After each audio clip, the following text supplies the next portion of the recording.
Bila zawal ya mubadi'an bila mithal falakal hamdu walakal minnatu walakal syarafu ala kulli hal wa sallallahu ala sayyidina Muhammadin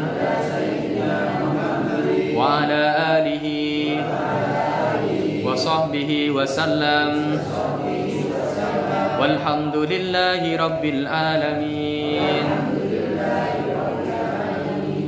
Alhamdulillah. Pripun kabari Bapak Ibu sekalian? Sehat semuanya nggih? Nah, mudah-mudahan masih tetap seger, masih semangat. Nggak ada yang malas-malas dan lemas-lemas. Nah, tidak juga kena 3 penyakit 3L. Oh, 5L bukan 3L. 5L, lemah, letih, lesu, lolak lulu. Nah, ini 5L nggih. Lemah, letih, lesu, dan terakhir lolak lulu. Yang keempat lolak, yang kelima lulu. Oke, baiklah Bapak Ibu sekalian, seperti yang sudah kita janjikan ya, bahwa kemarin ketika kita membahas kajian kitab Risalah Wudu atau kitab Kaifatuh Sinul Wudu, bagaimana cara engkau memperbaiki dan memperbagus wudumu. Kemarin kita sudah masuk di bahasan muqaddimah, pembukaan. Berarti sekarang kita masuk pada awal pertama kali bagaimana wudu itu disyariatkan, atau lebih gampangnya kita mengenal dengan istilah sejarah hukum wudu.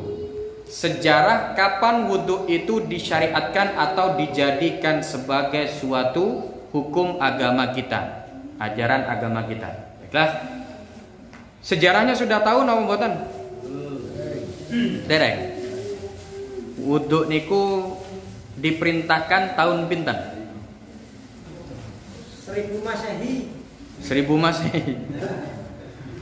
Padahal Rasulullah diutus 670 Masehi. Berarti setelah Rasulullah nih. Ya.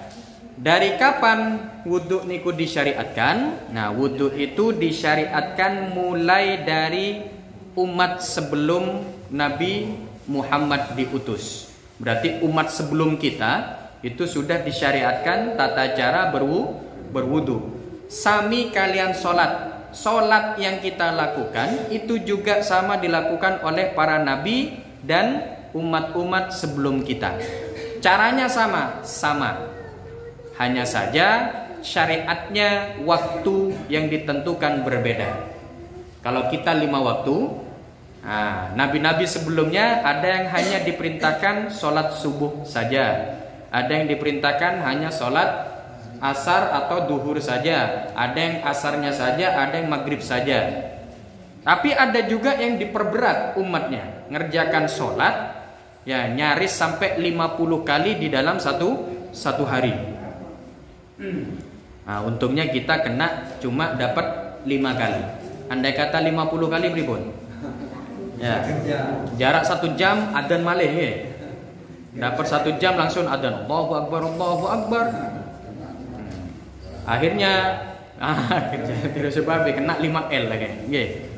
Mantun adzan yang kelima kalinya wis lolak luluk wong ya. Ya, seperti itulah. Baiklah Bapak Ibu sekalian. Jadi yang pertama kali yang bisa kita ambil, ya bisa nanti antum baca sendiri, jenengan baca sendiri rangkuman yang sudah kita berikan. Ini sengaja saya rangkum secara khusus, saya ambilkan dari referensi kitab-kitab lainnya. Jadi biar jenengan tidak hanya sekedar ngambil dari satu kitab saja. Sengaja saya rangkumkan. Tapi ya bentuknya begini masih lembaran. Kalau nanti jenengan ada kesempatan setelah berangkat berlalu berapa hari nantinya silakan dikumpulkan kumpulkan dijilid. Kalau saya paling bisanya ketemu setiap pertemuan yang ngasih 1 lembar begini, 1 lembar atau 2 lembar atau 3 lembar. Nah nanti jenengan kumpulkan sendiri. Kalau saya yang harus ngeprintkan semua ya bukan tidak sanggup. Cuma kalau orang yang minta banyak kayaknya bisa bikin percetakan saya nanti. Ya alhamdulillah Bapak Ibu sekalian. Kita masuk ke bahasan kita. Sejarah hukum wudu itu ya dimulai dari sejak zaman umat sebelum Nabi Muhammad. Diketahui sejarah tersebut yaitu pada kisah seorang ulama atau seorang yang saleh di zamannya di salah satu umatnya Nabi Musa alaihi salam. Umat Nabi Musa berarti Bani Israel. Umatnya Nabi Musa berarti umat yang dinamakan dengan Bani Israel. Ada satu orang yang luar biasa kesolehan orang ini. Setiap hari kerjaannya cuma ibadah saja.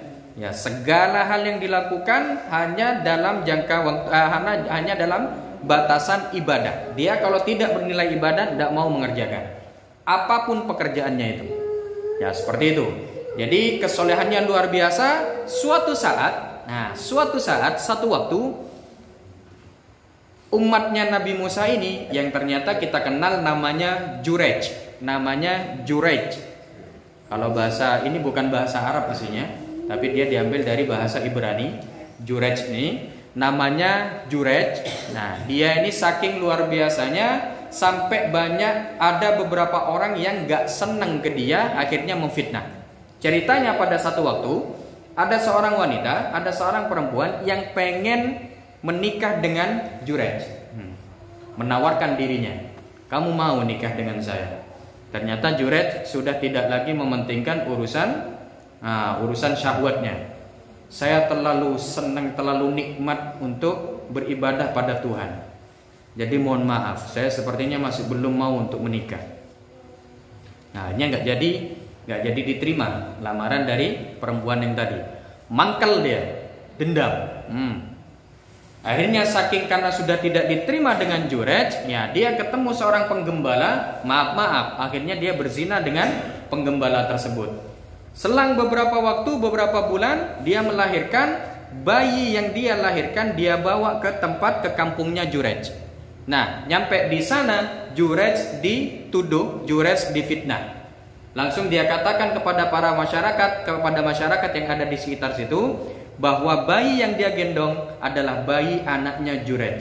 Hasil dia melakukan kejahatan, melakukan perzinahan dengan Jurej sendiri. Ya, Jurej dengan wanita tersebut. Waduh, yang namanya masyarakat mendengar suatu hal yang apalagi yang didengar, yang dituduh ini adalah seorang yang ahli ibadah. Wah, gak cross check lagi wis. Akhirnya yang namanya Jurej langsung didatangi ke musolanya, diseret dia keluar dan musolanya dibakar. Tanpa tabayyun, tanpa cek dan recheck terlebih dahulu berita tersebut benar atau tidak. Ya, dikarenakan ada bahasan karena nila setitik rusak susu sebelangan. Sebaik-baik apapun orang, kalau dia melakukan satu kesalahan langsung cacat. Nah, ini kebiasaan jeleknya manusia begitu. Baiknya luar biasa. Tiap hari ngasih orang sedekah, tiap harinya 100.000. Tiap hari dalam jangka waktu 5 tahun. Tahun ke-6 dia lagi nggak punya uang. Nah, akhirnya mau ndak mau dia karena saking laparnya nyuri ayam tetangga. Ketahuan sama warga, langsung jelek namanya. Padahal dia melakukan kebaikan sudah berapa tahun? 5 tahun. Dia sedekah luar biasa selama 5 tahun. Hanya gara-gara nyuri ayam, itu pun karena dia lapar, dia langsung tercemar namanya. Tidak lagi dikenal sebagai orang yang dermawan, tapi dikenal sebagai maling ayam. Itulah manusia. Kebaikan yang segudang niku terlupakan hanya gara-gara kebaikan yang satu saja, kejelekan kecil saja. Makanya kita jangan menjadi orang itu. Ya, kita harus punya prinsip sendiri karena kita memahami bahwa hal tersebut kurang baik. Nah, kisahnya Jurej ini terjadi begitu juga, terkena fitnah yang luar biasa dan dia diseret dari musolanya dibakar. Sebelum diamuk masa, sebelum dihajar sama masa, Jurej ini minta izin. Sebentar. Kalau dibolehkan sebelum kalian mukul saya, kalau dibolehkan saya mau sholat dulu. Takutnya nanti setelah dipukul kalian saya mati, nggak sempat sholat. Diizinkan sama warga. Ya sudah, tidak apa-apa, kamu sholat. Nah, ketika mau sholat itulah Jurej masih menyempatkan diri untuk berwudu. Sejarahnya wudu ketahuan di saat kasusnya Jurej ini, bahwa di zaman Nabi Musa syariat wudu sudah diberlakukan. setelah dia berwudu, dia melakukan salat 2 rakaat, dia minta petunjuk kepada Allah, dan didapatilah waktu itu dia mendapatkan ilham dari Allah untuk menepuk punggung si bayi. Jadi setelah dia sholat, dia datang ke bayinya, ke bayi yang lagi digendong sama perempuan tadi yang memfitnah dia. Ditepuk punggungnya 3 kali. Tak tak tak, si bayi tadi langsung ngomong. Ya, si bayi tadi langsung ngomong. Ditepuk 3 kali, ditanya sama Juret, bayi, siapa bapak kamu? Si bayi langsung ngomong, iya, bapak saya bukan kamu, Juret. Bapak saya seorang gembala kambing yang ada di padang ini di daerah ini. Si bayi langsung ngaku. Akhirnya masyarakat waktu itu terdiam semua. Loh, iki senggina iku sapa? Koyoke wali Juret iki. Nepuk punggungnya bayi langsung iso ngomong. Kayak awak dhewe sing keliru iki. Waduh, repot iki.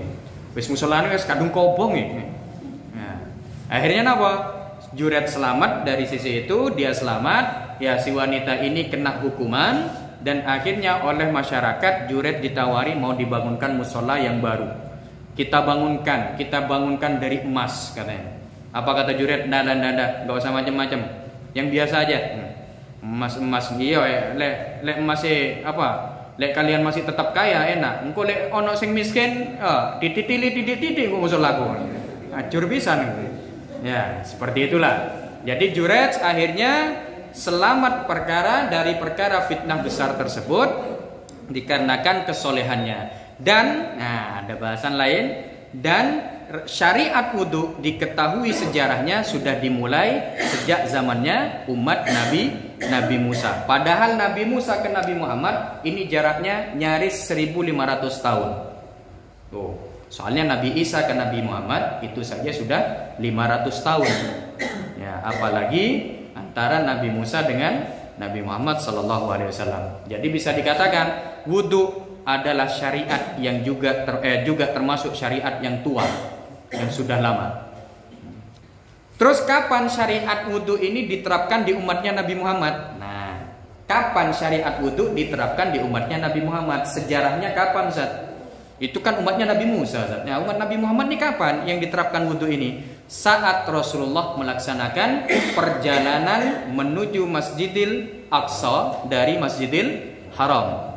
Setelah dari Masjidil Aqsa, beliau sholat di sana menjadi imam bagi para nabi dan para malaikat.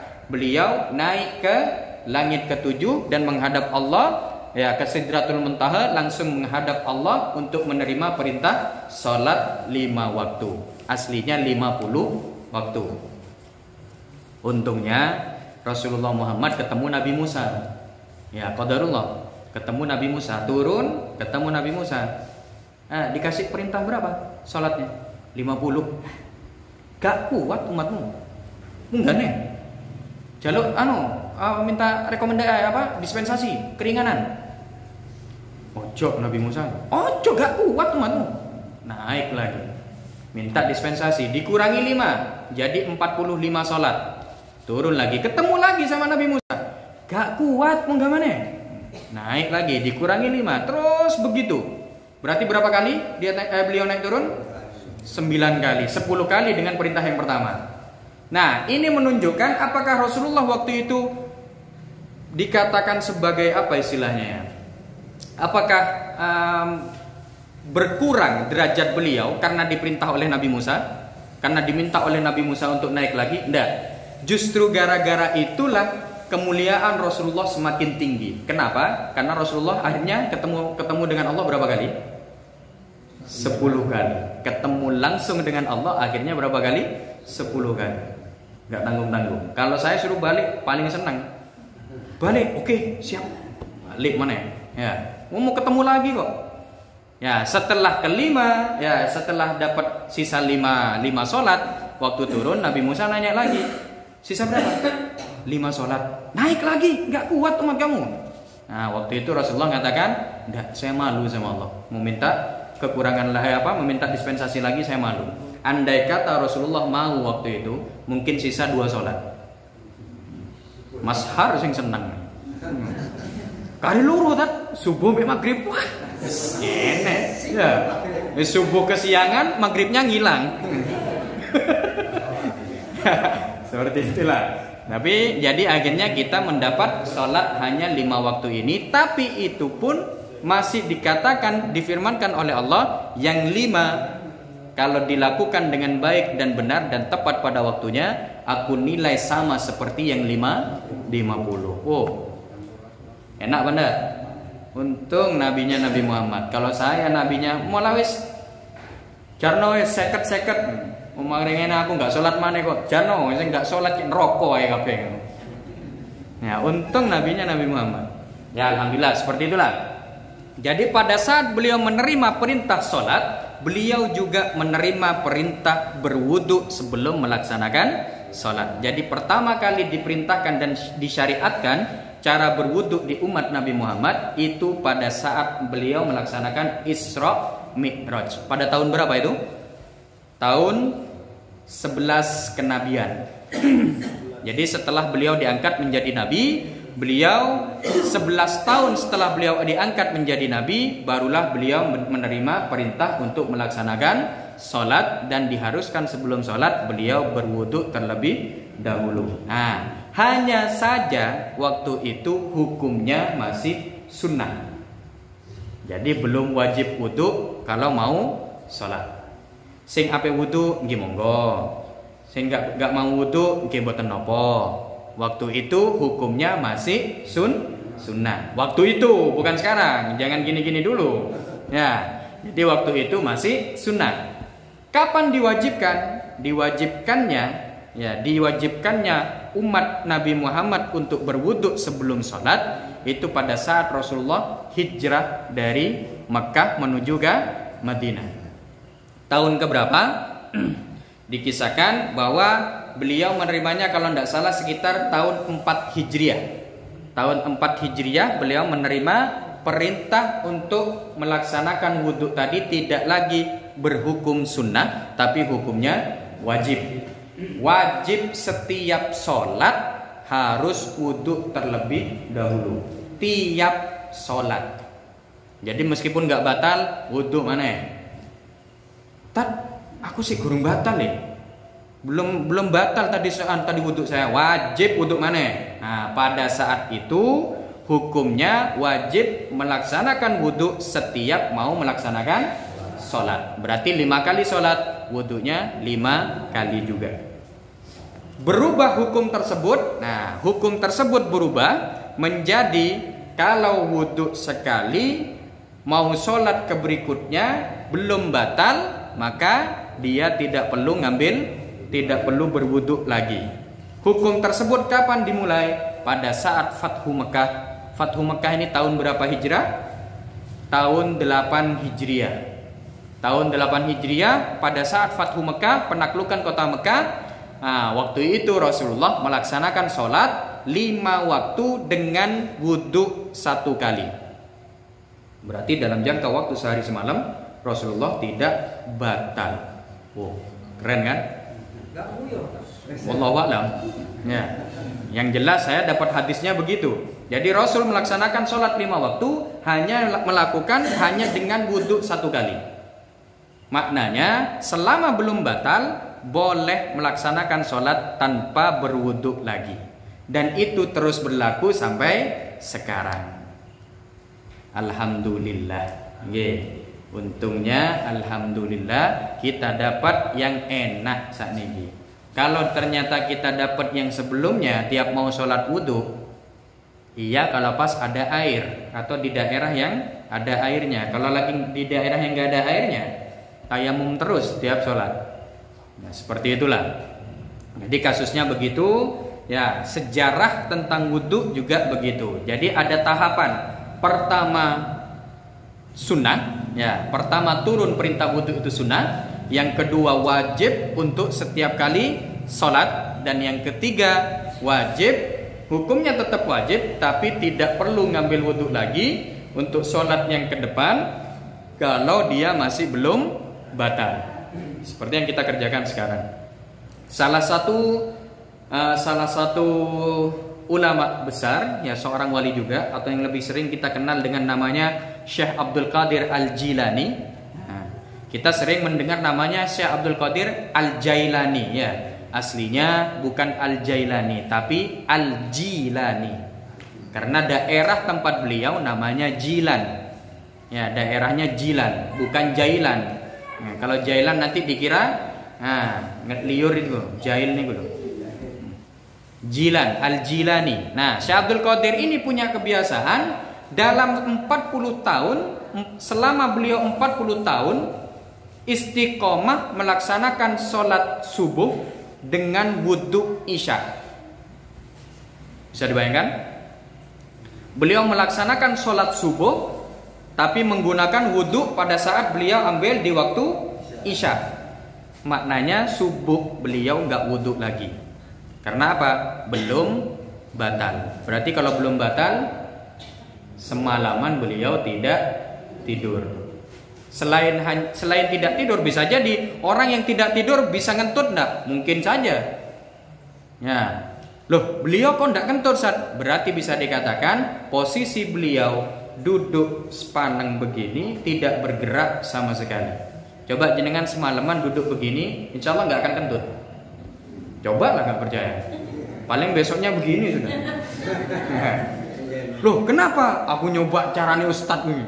Jadi si Abdul Qadir wudu isya dinggo subuh. Aku nyoba, gak turu semalam aku. Terus ngeluh saya gini. Itulah repotnya. Nah, Syekh Abdul Qadir Al-Jilani melakukan sholat subuh dengan wudu isya selama berapa tahun? 40 tahun. Apa enggak jadi wali ngono? Ngene tok. Sepaneng ya. Allah. Nek Mas Har ngono 40 hari aja ngawang langsung. Mbok sing ngawang jasadnya apa ruhnya enggak ngerti. Ya seperti itulah. Jadi bisa dikatakan boleh kita melaksanakan berbagai peribadatan, apalagi yang bisa dikatakan peribadatan yang berupa sholat selama wudhu kita masih belum batal. Terus seandainya ada yang bertanya begini, wudhu saya belum batal, tapi saya ingin wudhu lagi. Ada dua jawaban. Pertama, kalau kalau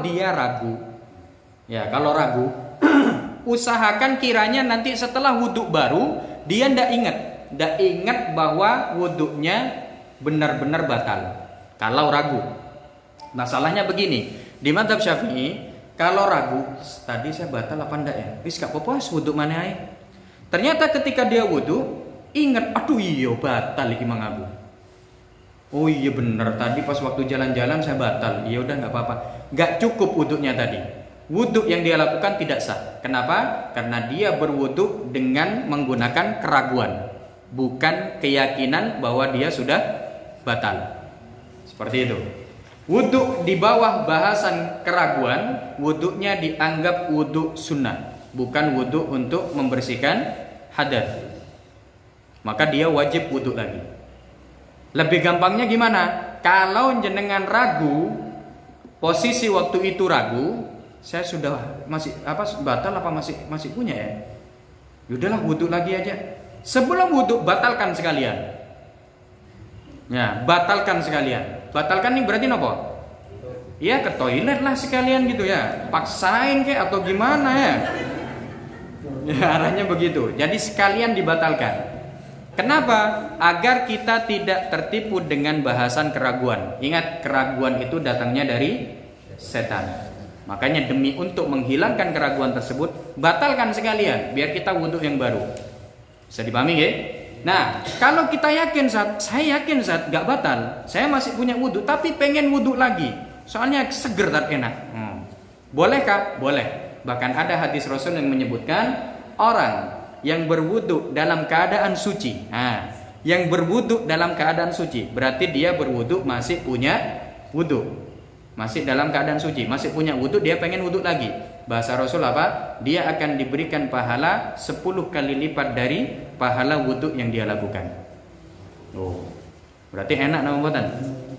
Wudu sunnah namanya, gitu. Karena wudu wajib untuk menghilangkan hadas. Loh dia tidak hadas, dia lagi sudah dalam keadaan suci, masih punya wudu, mau wudu lagi, maka dikatakan wudu sunnah. Pahalanya kata Rasulullah 10 kali lipat, ya 10 kali lipat dari pahala yang dia dapatkan dari dari wudunya tadi.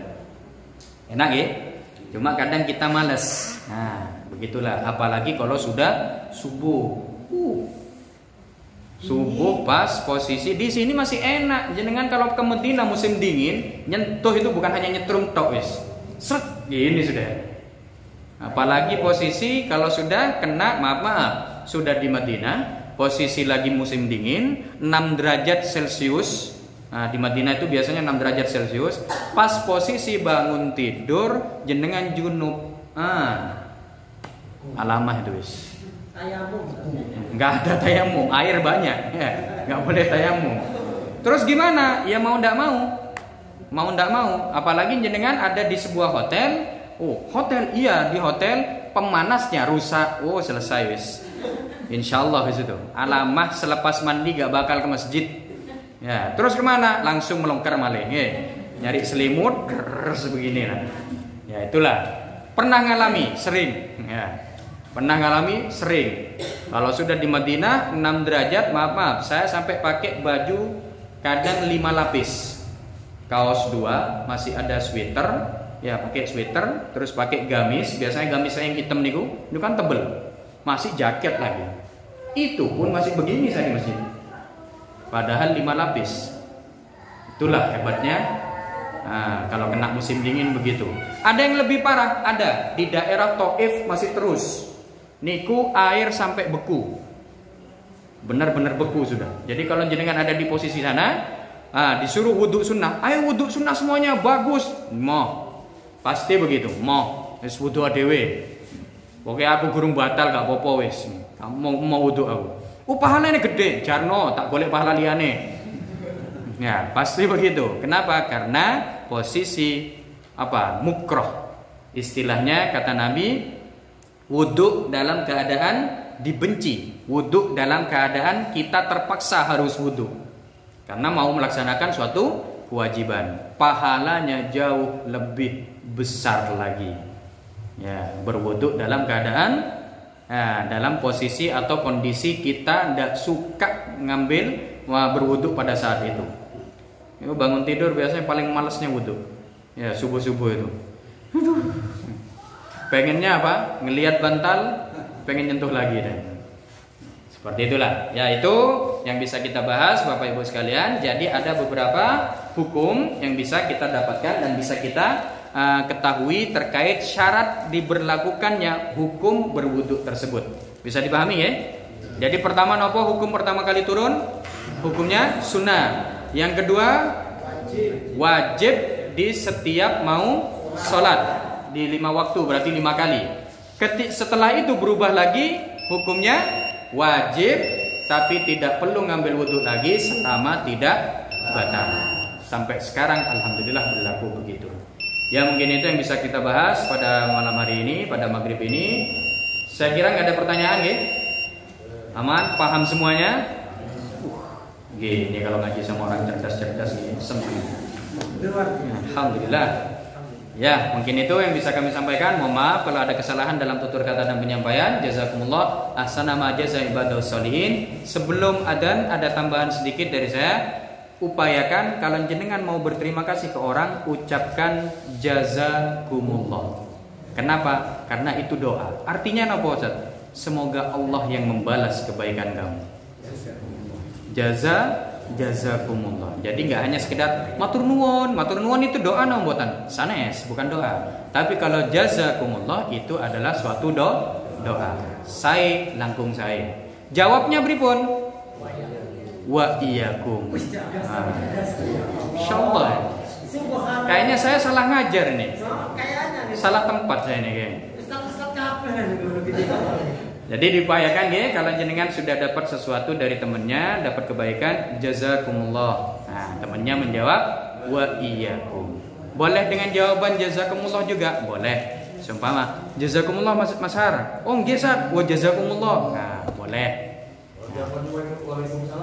Waalaikumsalam beda lain nanti. Ya. Gak nyambung mungkin ya. Ya, mungkin seperti itu. Mohon maaf. Monggo sudah masuk waktu Isya. Mudah-mudahan waktu yang sedikit bisa bermanfaat. Akhirul kalam dari kami. Wassalamualaikum warahmatullahi wabarakatuh.